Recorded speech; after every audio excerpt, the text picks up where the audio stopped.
My favorite part of interning at Marvin is I get a lot of projects to work on and I can collaborate my ideas with other engineers to make them come to life. Yeah, I'd say that I really enjoy the large variety of different projects that we have to do on a regular basis. And they're all impactful projects, so it's not just like you do it and then they throw it away. A typical day for an engineer at Marvin depends on what department you're working in. As a custom equipment group engineer, I spend a lot of time designing various parts for our machines around the plant and also manufacturing those parts. There's a lot of problem solving, a lot of communication, and a lot of design decision choices to make. Come into work pretty early and we all check our emails, we all share rooms so we can talk early in the morning, and then we'll start on our projects, like either from what we have from the day before or a new project to start on. And then you get that done. If you need to go out onto the plant, you can, to look at projects that you've started or even to collect more data.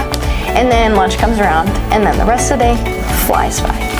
Yep, my typical day consists of a lot of walking around, looking at processes, analyzing things, figuring out what I need to figure out to get the job done. Someone should consider an internship experience at Marvin because of the practical work experience that you can get in a laid-back and friendly environment. Marvin treats their interns very well, including paying for our housing and taking us on a trip to the cities to watch a baseball game.